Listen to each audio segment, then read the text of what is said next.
ஓம் சக்தி பராசக்தி. என் அன்பு தங்கமே, இரவோடு இரவாக உன்னுடைய வாழ்க்கையை கெடுத்த அந்த ஒருவருக்கு தண்டனையை தருகின்றேன் என்று நான் ஏற்கனவே உன்னிடம் சொல்லியிருந்தேன் அல்லவா? அதனை நான் கொடுத்து விட்டேன் தங்கமே. என்னம்மா தண்டனை கொடுத்தீர்கள் என்றுதானே கேட்கின்றாய்?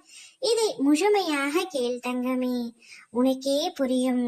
உன்னுடைய வாழ்க்கை பறிபோய் விட்டது, என்னுடைய வாழ்க்கையை கெடுத்து விட்டார்கள் என்று நீ என்னிடம் கண்ணீர் விட்டு கதறி அழுதாய் அல்லவா? உன்னுடைய ஒரு துளி கண்ணீரும் வீண் போகவில்லை தங்கமே. உன்னுடைய வாழ்க்கையை கெடுத்த அவருக்கு தக்க தண்டனையை கொடுத்து விட்டேன். அவரால் இந்த வாழ்க்கை முழுவதும் நிம்மதியாக இருக்க முடியாது. இனி யாரையும் அவரால் காயப்படுத்த முடியாத அளவிற்கு மிக பெரிய தண்டனையை வழங்கிவிட்டேன். நான் எப்பொழுதும் உன்னிடம் சொல்வது ஒன்றுதான், உனக்கு யார் தீங்கு நினைத்தாலும் நீ அவர்களுக்கு மீண்டும் தீங்கு செய்ய நினைக்காதே.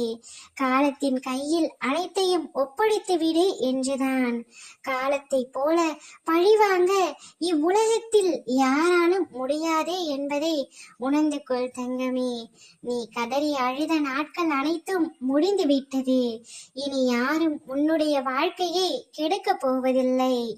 அவர் குடும்பத்தாரே அவரை வெறுத்து ஒதுக்கிவிட்டார். இதைவிட பெரிய தண்டனை அவருக்கு கிடைத்து விடாது தங்கமே.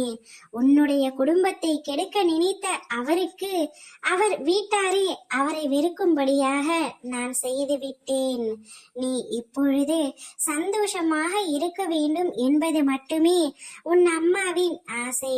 மகிழ்ச்சியாக இரு தங்கமே. ஓம் சக்தி பராசக்தி.